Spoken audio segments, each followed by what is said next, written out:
Good afternoon, we are on 28 nationwide, and my name is Tony Johnson. Thanks for joining us.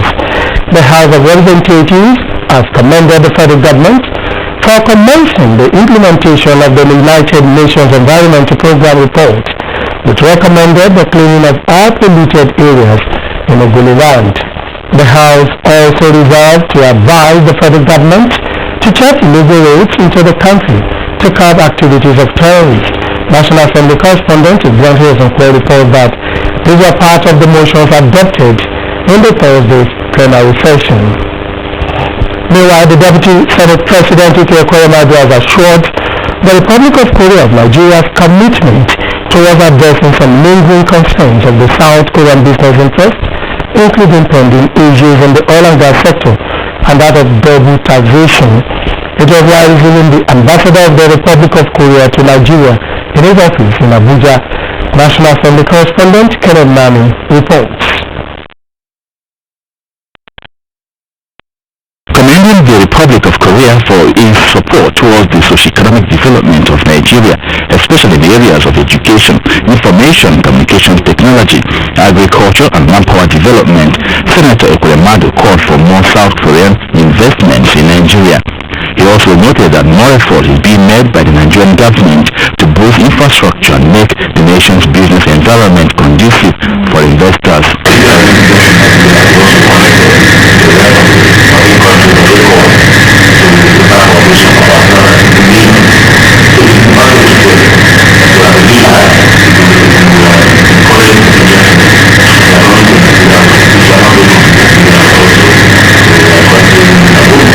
Expressing the hope that the new leadership of the National Assembly will propel the parliamentary relations of both countries, the ambassador of the Republic of Korea to Nigeria, Nam Kim-duk, reiterated the need for a greater economic cooperation to further strengthen the bilateral ties between Nigeria and South Korea.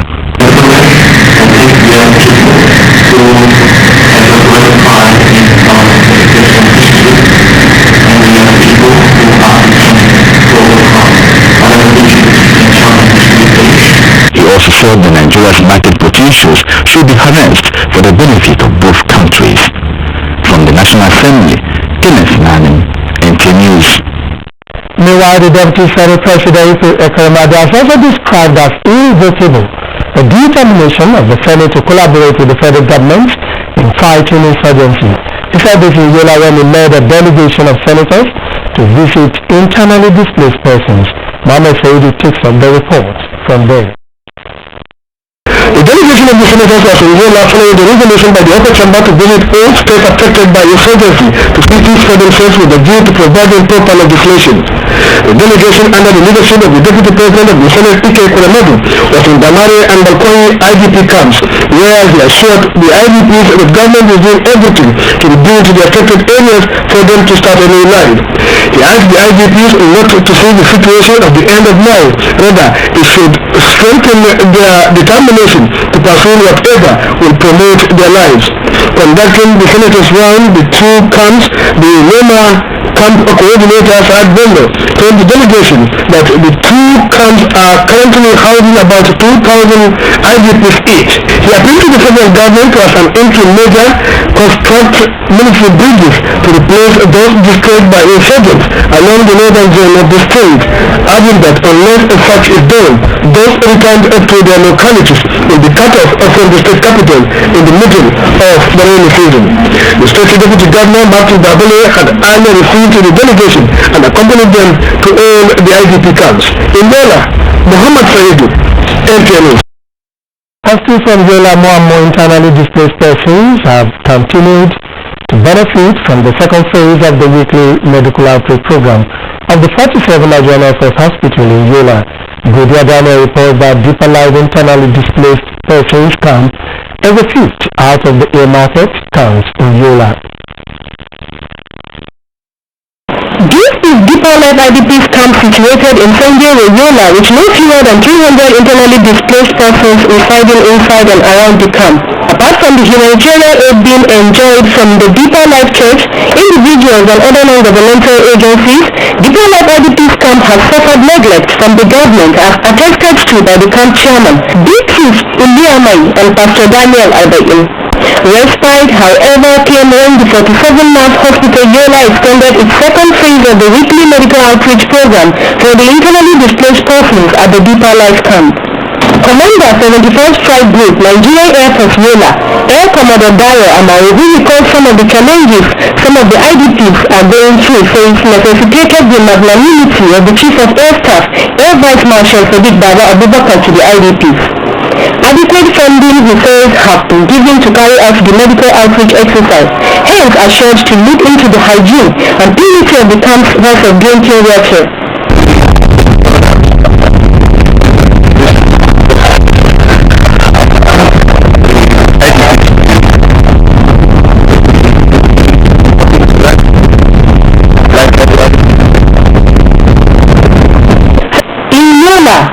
Dear Daniel, NTA News.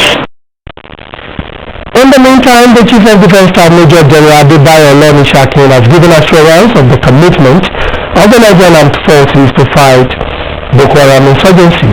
The Chief of Defense Staff stated this at a dinner and award night for participants of Course 23 of the National Defense College in Abuja. Sali Abdullahi has known. The event provided an opportunity for the Chief of Defense Staff to visit the college for the first time since his appointment. It also marked another milestone in the capability of the armed forces, and as strategic leaders, he urged the graduates to key into the force resolve and passion to effectively deliver on its task of tackling insurgency.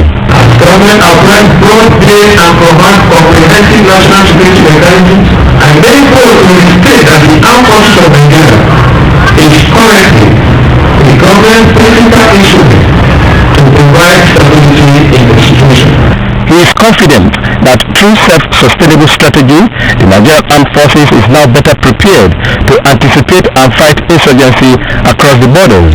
In Syria, we shall encourage our commanders and staff at all levels to be proactive, creative and innovative.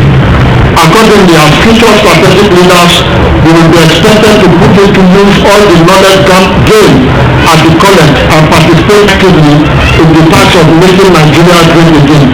129 participants, including 9 foreigners, graduated after 1 year training as strategic leaders. As a strategic leader, you will think at the highest level of policy formulation. I can assure you that National Defense College is one of the best college that I have attended.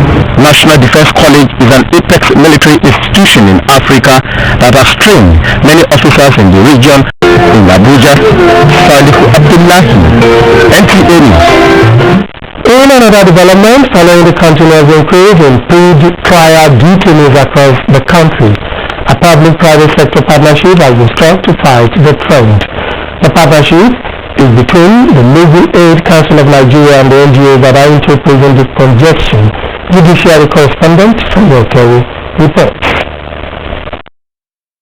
Heard so much about the congestion of our prisons, but know very little about the other detention centers spread across the country like police cells.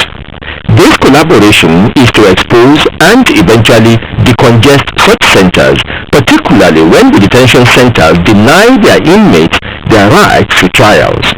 The Legal Aid Council is the governmental arm of such assistance to helpless people. There are several other non-governmental bodies that do the same.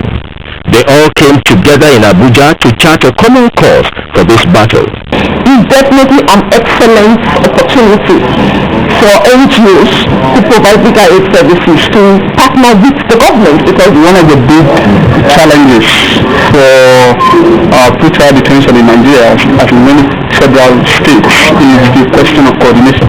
It is expected that the public-private partnership will provide additional lawyers to enhance the 273 lawyers provided by the Legal Aid Council of Nigeria to accelerate the trial and possible freedom of pre-trial detainees. a holistic approach to a better legal aid system in Nigeria. In Abuja, Femi Okewu, NTA News. Lagos State government swear in new permanent secretaries. Details as we join Lagos Network Center with Jennifer standing by. It's over to you. Thank you, Femi. Good evening and welcome to the Lagos Network Center. Lagos State Governor Akinwumi Ambode has stressed the need for efficiency and commitment to service delivery in the state civil service under his administration. He emphasized this at the swearing-in ceremony of 19 newly appointed permanent secretaries in the state civil service. The governor also disclosed that he will soon constitute the Executive Council. Correspondent Victoria Olabode brings details. Mr. Ambode, in his remarks, immediately after the swearing-in ceremony, had the new permanent secretaries to place the common good of the state's residents ahead of personal interest. According to him, public sector reform was key to his administration. The governor also disclosed that he will soon constitute the State Executive Council to consolidate on the foundation laid by his administration within the past 2 months. I expect you to apply the best tenets of the civil service, your roles as permanent secretaries, making service and the common good of all Lagosians your worship. The state head of service, Mrs. Folashade Jaji, advised the new permanent secretary to sustain the culture of excellence in their approach to service.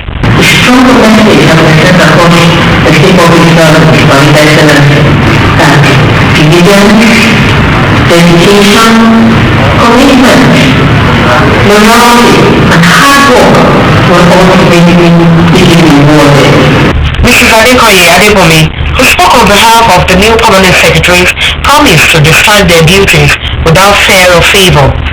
That the confidence is important enough to excel and take Lagos State to higher levels, to be diligently worked at and to achieve. The ceremony was graced by family members and friends of the new permanent secretaries. From Lagos, Victoria Olabode, NTA News. And to maternal health, proper implementation of existing healthcare policies and improved attitude of health workers have been identified as important factors in reducing maternal mortality in Nigeria. These views were expressed by speakers at the 6th Media Forum on Maternal Health Accountability in Lagos. Joy Kenabakoya has the details. Although governments at all levels have over the years made significant efforts in reducing maternal mortality rates, Nigeria is said to still be the second largest contributor to maternal mortality globally. An estimated 40,000 pregnancy-related deaths, which accounts for 14% of the global total, is recorded annually.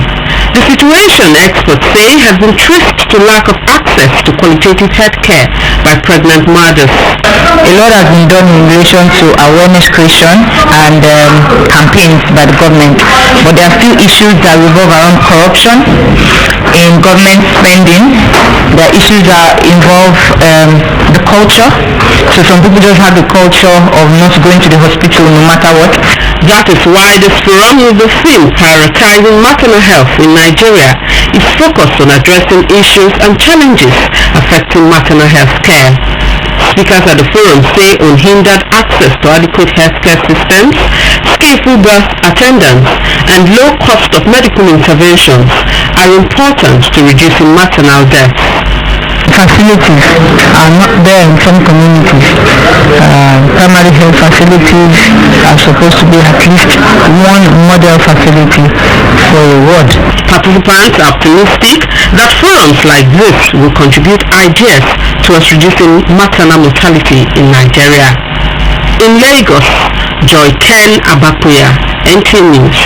Still on health, the federal government has adopted the Economic Community of West African States ECOWAS Common External Tariff, which abolishes the 20% tariff on medicines. As a result of this, importers of pharmaceutical products can now import essential product medicines at zero tariff rate into Nigeria. The benefits of this new policy to Nigerians were highlighted at a media briefing in Lagos. Again, Joy Kenabakoya has details. Nigeria, being a leading member of ECOWAS, began the implementation of the Common External Tariff in July this year. The ECOWAS Common External Tariff, among other things, gives room for essential medicines to be imported into Nigeria at no cost. Statistics show that over 70% of essential medicines used in the country are imported. This new ECOWAS policy, according to Nigerian representatives of overseas pharmaceutical manufacturers, will improve access to healthcare and reduce cost of medicines, especially those used for the treatment of chronic diseases like cancer, diabetes, asthma and kidney failure. This policy reduces the tariff on life-saving medicine finished products which are imported, which will lack local capability to manufacture, to 0%. What this means is that most patients who need these life-saving products will now be able to afford them. Those products will already be available, and it will improve the overall health of the nation. The common external tariff, which will create a common market for member countries, is expected to also reduce cross-border smuggling of medicines. The CET will reduce smuggling because the CET ECOWAS Common External Tariff is not only applicable to Nigeria, it's among ECOWAS member states. This means the cost of those products will be same across the ECOWAS states. So there's less incentive for people to take products to neighboring countries. As this move by the federal government is being applauded, stakeholders appeal that input into local pharmaceutical manufacturing, especially raw materials and packaging, be also allotted 0% tariff. In Lagos, Joy Ken Abakuya, NTA News. One of the key electoral promises of the President Muhammadu Buhari's administration is the anti-corruption crusade. The President, since assuming office, has severally restated his commitment to recover Nigeria's public funds from officials indicted for corruption. The anti-corruption agencies have also been very busy arresting and interrogating several former public office holders, while some of them are already in court. David in this report looks at the efforts made so far to fight corruption and the gains for Nigeria in this anti-corruption war. There is no doubt that the war against corruption ranks very high on the list of priorities already identified by President Muhammadu Buhari's administration with a determination to fight the cankerworm. The first directive the President gave on assumption of office was to all revenue-generating agencies to close all their revenue accounts and remit all generated funds only to the Federation account. This step is seen as a bold one to plug loopholes through which public funds are stolen. 4 former governors were also dragged to the courts by the EFCC, some along with their children, for money laundering and other financial crimes allegations. Some former aides of the former President Jonathan were also guests of the anti-corruption agencies, and the dragging appears to be widening by the day. The President was at the G7 summit and also paid an official visit to the United States, asking for the cooperation of the international community to help Nigeria fight terror and corruption. The President specifically wanted the United States to assist in the recovery of over $150 billion allegedly stolen from Nigeria in the past 10 years. Several Nigerians and institutions appear to be nodding the President on. The candidate Archbishop of Lagos, most Reverend Fred Duwari Martins, is one of them. We commend the ongoing initiative of President Buhari to carry out a comprehensive investigation into the mind-boggling sums of money carried away by corrupt public officials to foreign nations. Expectations of Nigerians are quite high, so also are questions of how the anti-corruption efforts will not be derailed through judicial process and political undertones.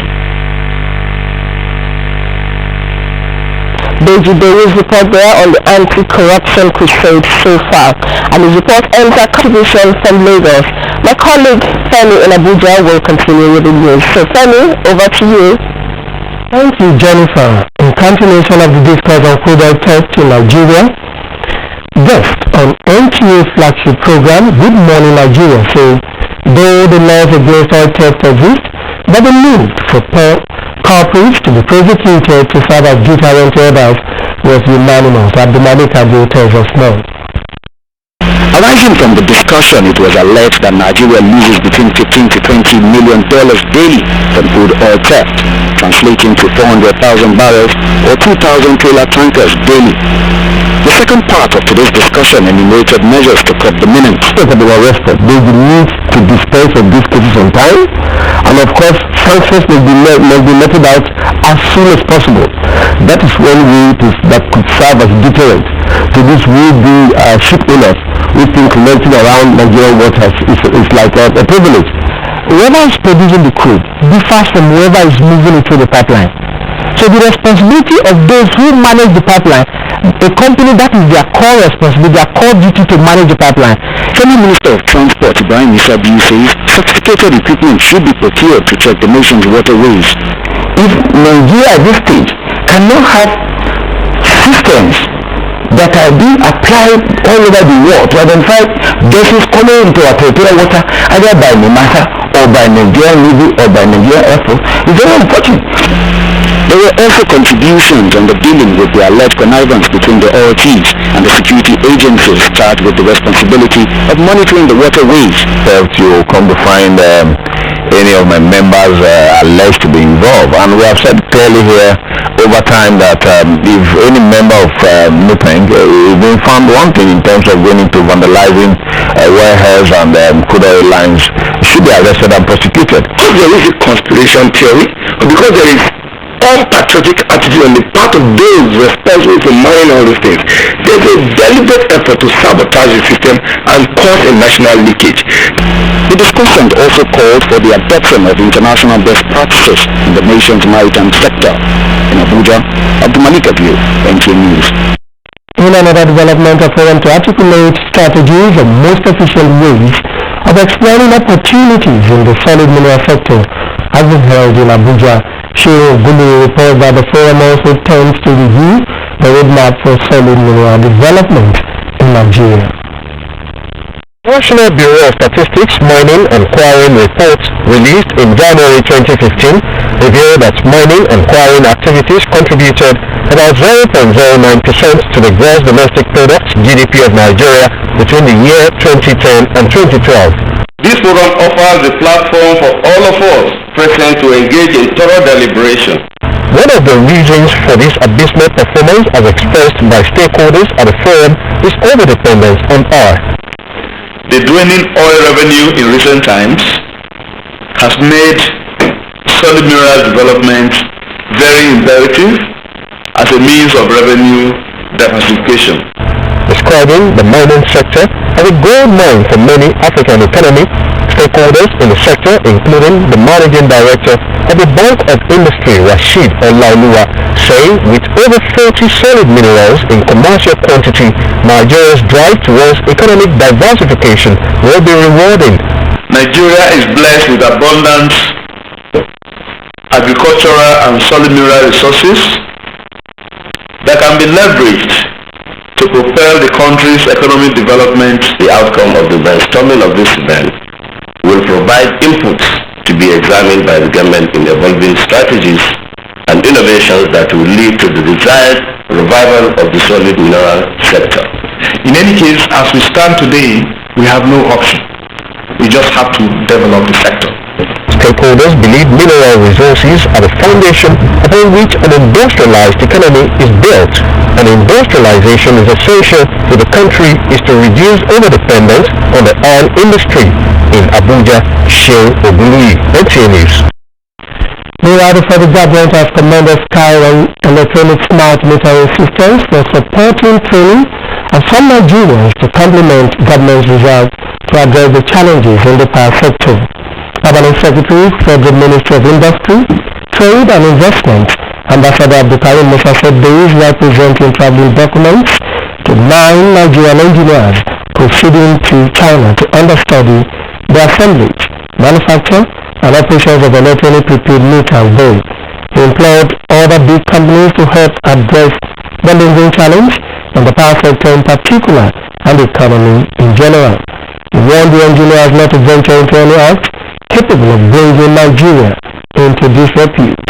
The National Coordinator, Chief Executive of Nigeria China Business Council, Chief Matthew Kakwe commended the aggressive drive of the ministry, which has yielded this huge investment portfolio with attendant employment opportunities for Nigerian engineers. Governor of Kaduna State planned peace and reconciliation project in the state. Time now to join our Kaduna Network Center, where Moon is waiting to guide us to details of this plus other stories. It's over to you. Thank you, Kenny, and good afternoon. Governor Nasir Ahmed El-Rufai of Kaduna State said the state government plans to come up with a peace and reconciliation program for sustainable peace in the state. He stated this when he received a report of a committee that will find lasting solutions to incessant attacks in southern part of the state. The committee is under the chairmanship of Lieutenant General Martin Luther Akwai. Correspondent Muhammad Lael Baba reports. Said based on the findings and recommendations by the Akwai committee, the state government will very soon put in place a peace and reconciliation project to end animosity between the diverse ethnic groups in the state. We must draw a line. For this state, the Kaduna State to be great again, we must forgive. We must move on.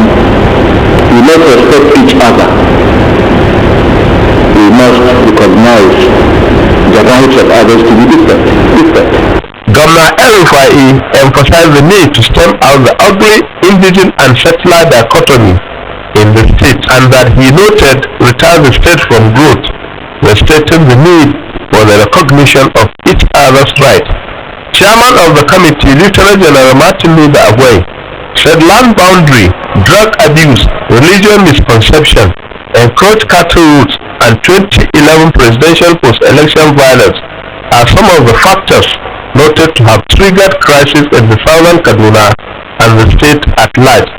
The committee therefore advised the state government to commence reconciliatory moves and assist the affected people. We should immediately embark on the reconciliation project to restore confidence, peaceful coexistence, and trust that could lead to love in our communities. The Martin Luther Akwai's committee was inaugurated 1 month ago to find the remote and immediate causes that led to the continuous crisis in southern Kaduna. In Kaduna, Muhammad Lael Baba, NTA News. The Nigerian Army Corps of Artillery has pulled out 33 generals who have retired from active service. Correspondent Dr. Muhammad Matara reports that the event was held at 312 Artillery Regiment, Kalapangi Barracks, Kaduna.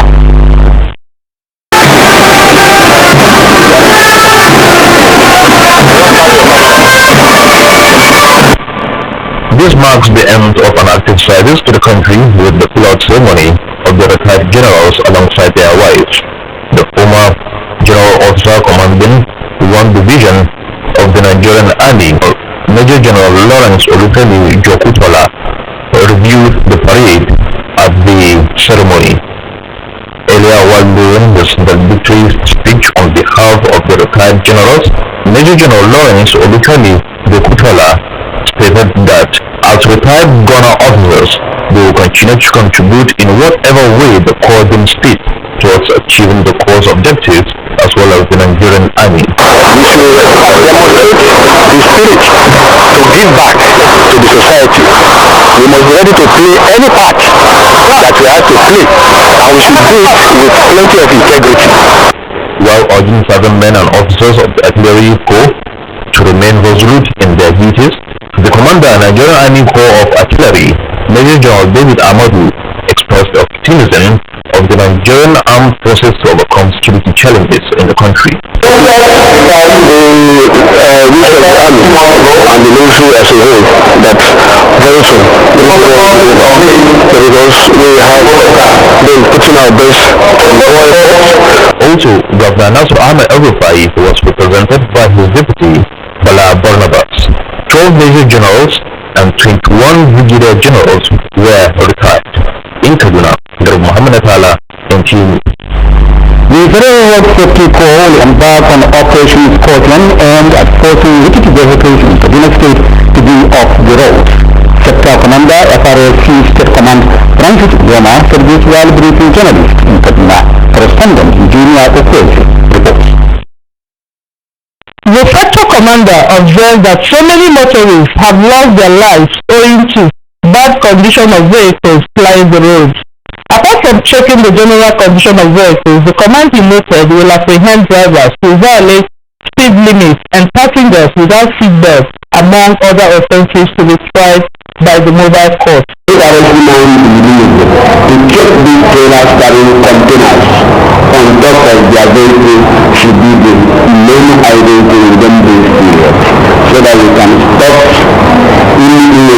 unexpected breaks of the road users, because the container will now fall on motorists and all the economy will die. And this program is really necessary, and we are taking it very important, making it a week long exercise from Monday to Friday. While advising owners and drivers of vehicles to always repair and service their vehicles, the sector commander said the Corps had previously embarked on enlightenment campaigns to educate motorists on the need to check their tires, wipers, and the whole car before driving, especially this rainy season, as they are more prone to accidents now. The Operation Scorpion, which is in the second phase, will start from Kakao and end at Catherine Unit Command, which is the border between Kaduna and Niger State. In Kaduna, Eugenia Ukwezo. And that is our contribution. Over to Kenny. Thank you, Amin. The Nigerian Television Authority, NTA, has unveiled a streamline to support government desire to build the housing deficit in Nigeria. Let's join on 24/7 for details.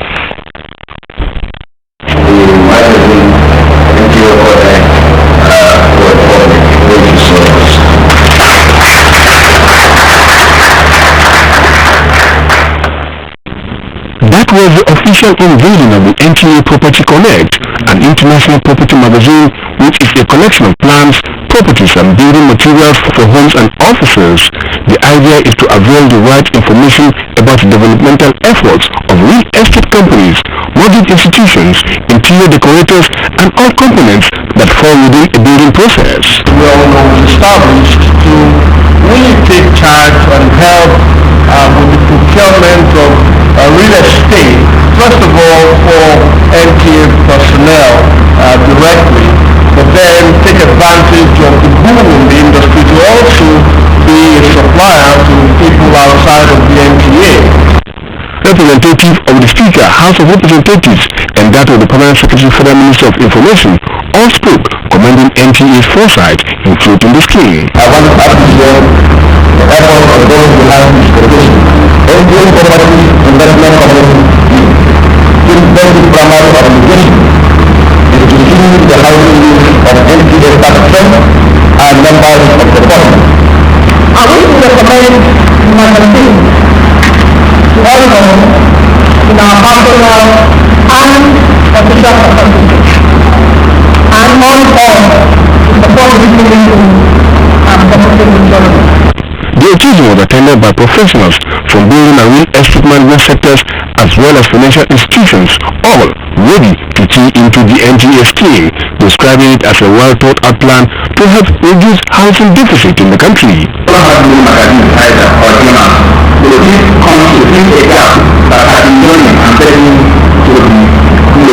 Now this magazine is an added value to the staff, because no matter what you are doing in the world, one day you will like to go to, you will like to sleep.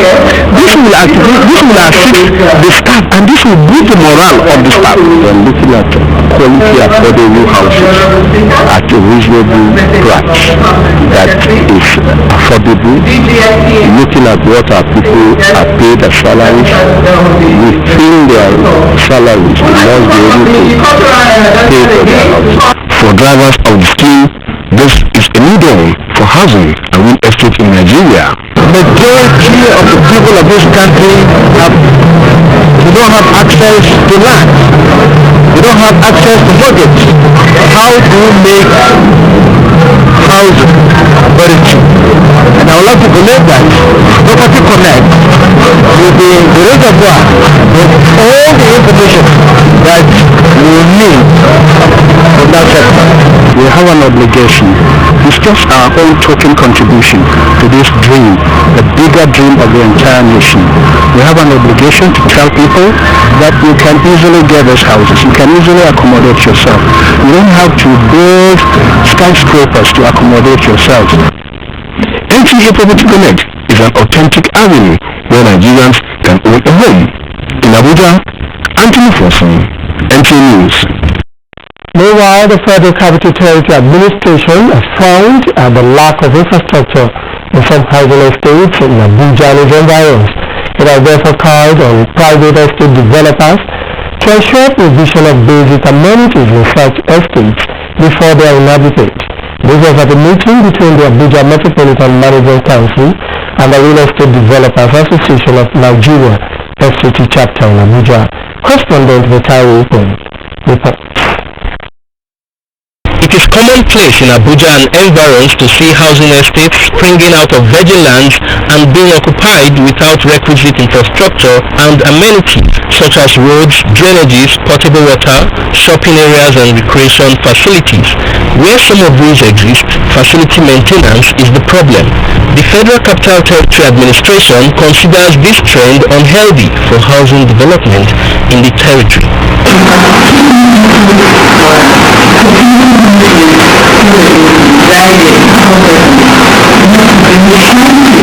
Also of concern to the FCTA is the proliferation of unoccupied or abandoned buildings in Abuja with grave security implications, and it promises a clampdown on owners of such buildings. The one very practical is that no average building that has been completed should stay unoccupied for a stretch of more than 50 years.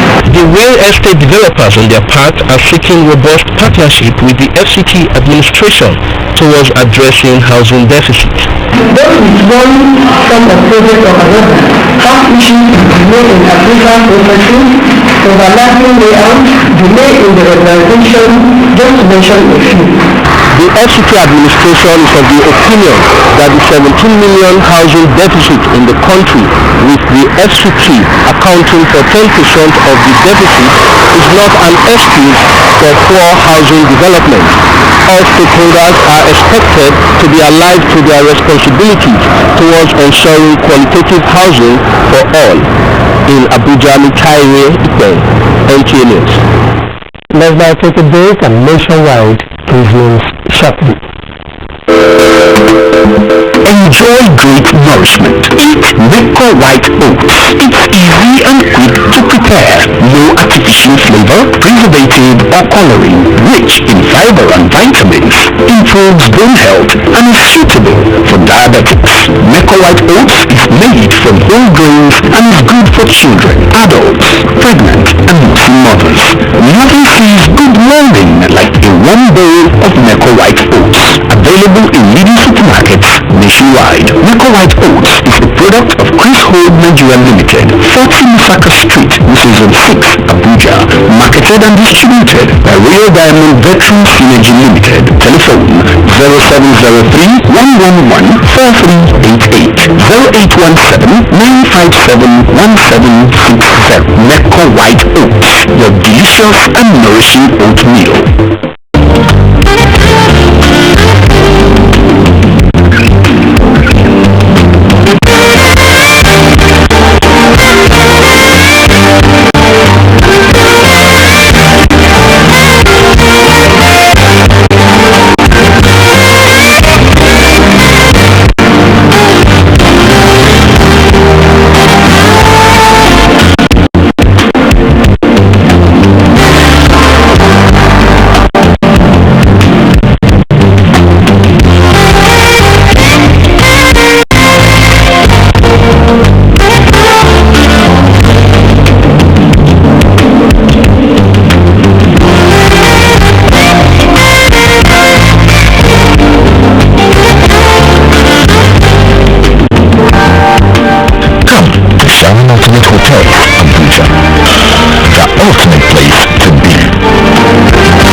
It's enlightening and it's interesting. It's Wyatt Infobox. Wyatt Infobox is an educative public enlightenment program designed to boost the gap between WAEC and its numerous stakeholders. WAEC Infobox serves you details of all the activities of WAEC in Nigeria. WAEC Infobox is here to keep you informed about WAEC, showing on this station every week. Don't miss it.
In case you just joined us, you're watching NTA Nationwide.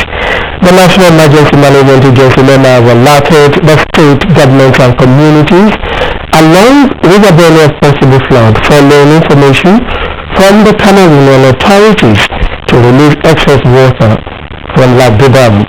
Director General Muhammad Sani Sidi said that the Cameroonian authorities have indicated that between now and November 2015, there will be routine release of water from the Lagdo Dam due to excessive amount of water presently contained in the dam. Sani Sidi said the authorities have also warned all those living around the dam and along River Benue to be alert and be ready for evacuation in case of possible flooding. He called on the frontline state governors, state emergency management agencies, first respondents and relevant authorities to alert the communities at risk, prepare safe locations for possible evacuation and also adequate preparedness.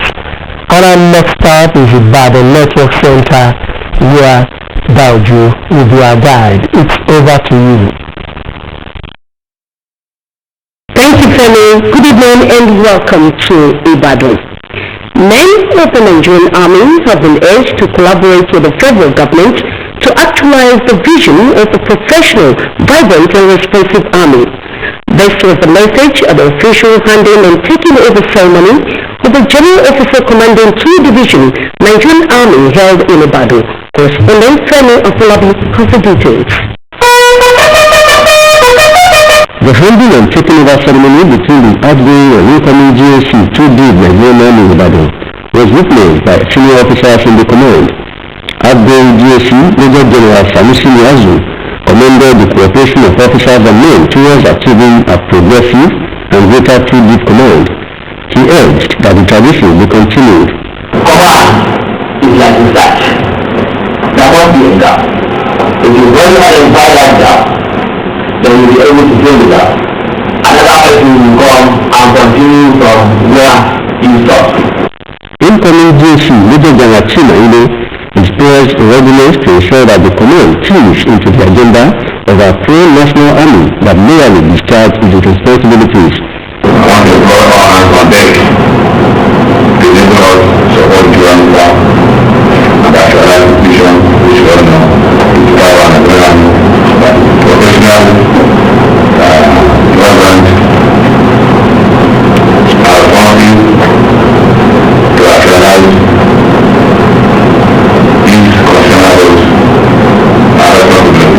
High points of the event are the exchange of command flag and ceremonial decorations between the two army generals and the inspection of quarter guard parade.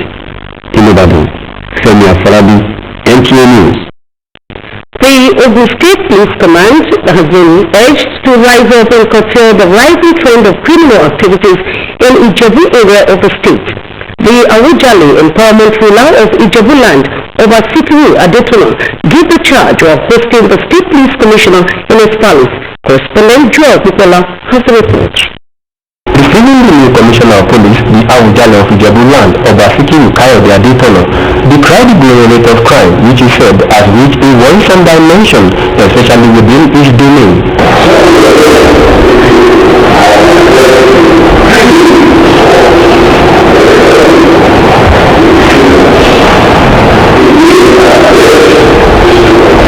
Other members of the Ijebu Traditional Council in attendance briefed the police chief of different challenges confronting their domains and urged the state police command to redouble its efforts in restoring peace and tranquility to the Ijebu area of the state. The new State Commissioner of Police, Mr. Abdulmajid Ali, was at the palace of the Abuja to seek his royal blessings for the successful policing of Ogun State. He promised to expedite action in curbing the ugly trends of assassination, kidnapping, armed robbery and cultism bedeviling Ijebu area of the state. Mr. Abdulmajid Ali, before departing the Abuja Palace, assured the traditional rulers that activities of the fifth columnists within the force will be nipped in the bud, while criminals will have a tough time across the length and breadth of the state. In Ijebu, Joel Upola, NTA News. Intending Muslim pilgrims from Kwara State have been urged to conduct themselves properly and abide by the rules while in the Holy Land. This advice was given at a sensitization program organized for them in preparation for the pilgrimage. Correspondent Abdul Wahid Vidin has the report. Represented at the occasion by the Director of Planning, Research and Statistics, Suleiman Uthman, commended the Kwara State Muslim Pilgrims Welfare Board for organizing the program, adding that it will go a long way to acquaint the intended pilgrims from the state to the rules and regulations of the host country. The dangers of going to Jamrat sites have reduced immensely over the years. Time schedules should be set for each country and it be broken down to each state in each country. Executive Secretary, Kwara State Muslim Pilgrims Welfare Board, Ajia Fatima Aboloye Jimo, spoke on why the program was organized. We want them to know the do's and don'ts of Hajj. Guest lecturer at the occasion, Sheikh Abdul-Mumin Ayara said, good intention should be the utmost priority of the intended pilgrims and not a shopping spree. The seminar has as its theme rules and regulations of the pilgrimage. About 1,942 intended pilgrims are expected to perform Hajj from Kwara this year. A middle-aged girl tanker driver has lost his life along the Shagamu-Jabode highway in an auto accident. Eyewitness says the victim was trying to avoid a bad portion in the middle of the road before crashing into other vehicles. Correspondent Yemi Dalemo has a situation report. The driver of the tanker needed with 3,000 liters of petrol left Muslim Depot in Nigeria National Petroleum Corporation and was heading to a petrol station in the Lokoda area of Ogun State. He has not traveled for 40 minutes before the incident occurred. The accident was said to have occurred when the driver of the vehicle was trying to maneuver his way from not jumping into the potholes on the road and also avoiding two other smaller vehicles by his side. According to his brother and his friend who was in the vehicle with the disease, it claimed that the diseased driver was avoiding running over two smaller vehicles which were avoiding the big potholes along the expressway before crashing the vehicle on a slow-moving lorry ahead of him.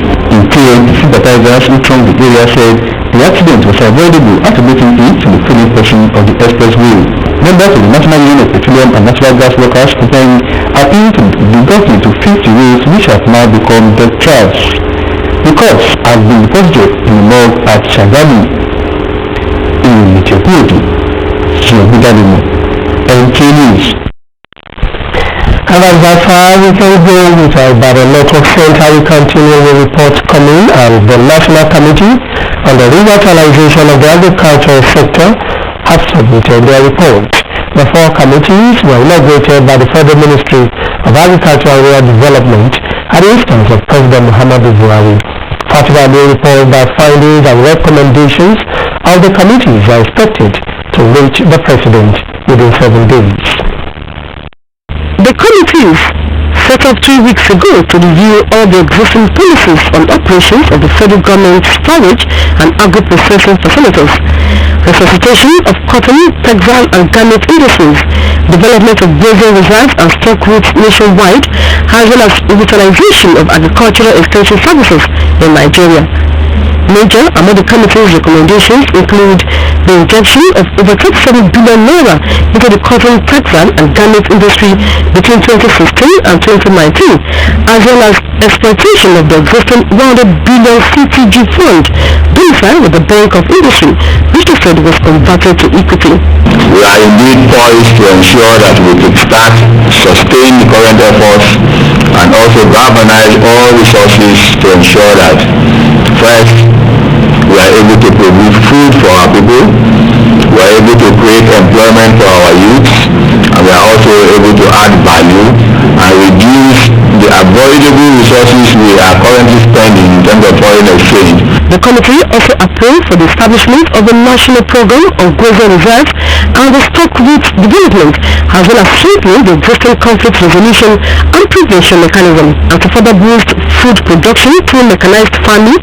Due to challenges posed by climate change, the federal government intends to add 50 tractors to the existing 80 in the tractor area services spread across the 6 geopolitical zones of the country. In Abuja, Fatima Amin, NTA News. Chairman is already standing by for reports from Energy Network Center. It's over to you. Good afternoon, sir, and welcome to Energy. Ebonyi State has been identified as being able to improve the economic base of the nation through rice production. It was the submission of stakeholders in the agricultural sector at a special colloquium organized by the state government on diversification of the state's economy through agriculture. Chiza John has the report. Economic situation in the country. The colloquium is to tap the potentials and incentives in agriculture, particularly in rice production, which the state has comparative advantage, as guest lecturer Professor Martin Anipe outlined inappropriate technology, limited awareness on improved seeds, lack of access to funds, and late importation of fertilizers as some of the constraints in the sector. He noted that the state can assist the nation attain 1.9 million metric tons of rice per year if new varieties and land area under cultivation is expanded. The governor, Chief David Onahi, said with the extension of IFA's program to the 13 local government councils in the state, implementation of the land reform policy, and plans to use some civil servants as extension workers will give the state about 42 billion naira annually in rice production alone.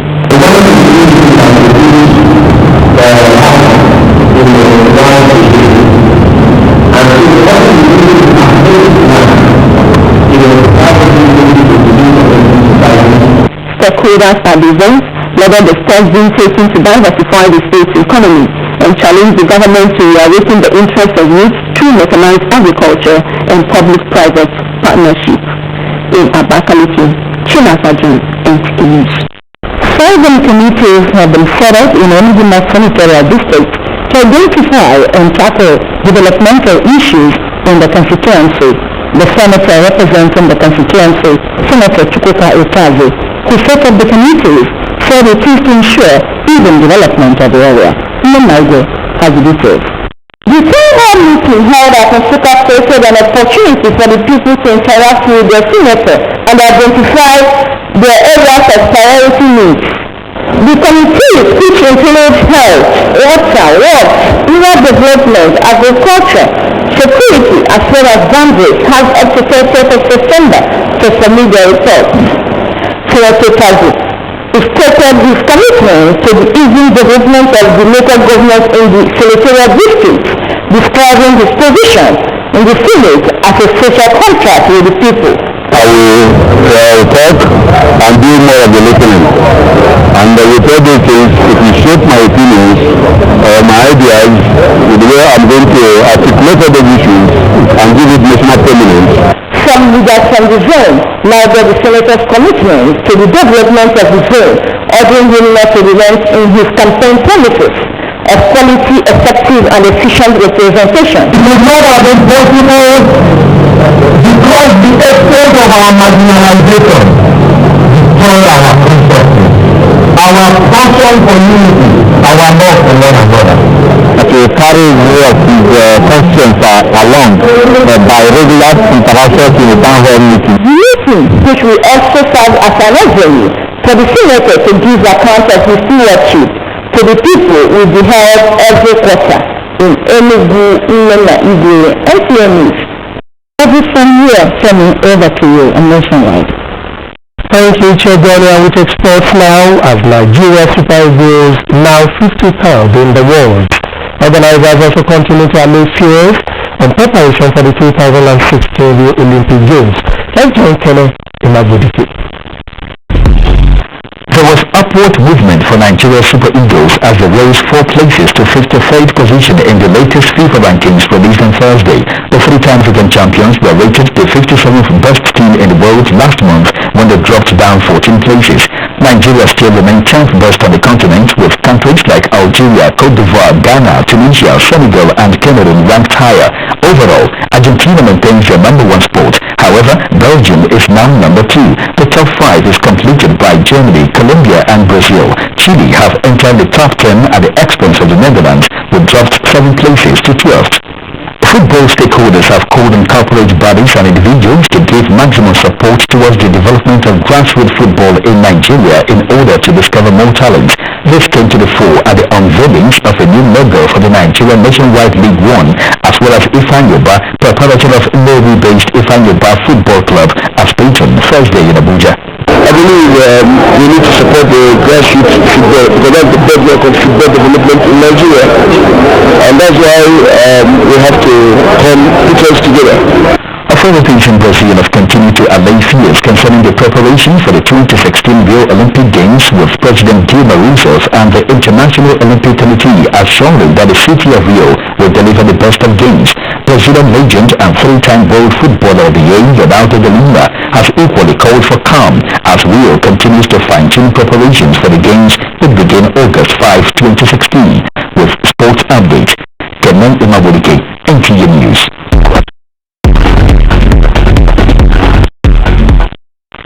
And that's it on NTA Nationwide. We thank you for joining us. My name is Tony Johnson. Do join us for more reports. I will come here at 6 o'clock, also the 7 o'clock news and the 9 o'clock network news. Until then, good afternoon.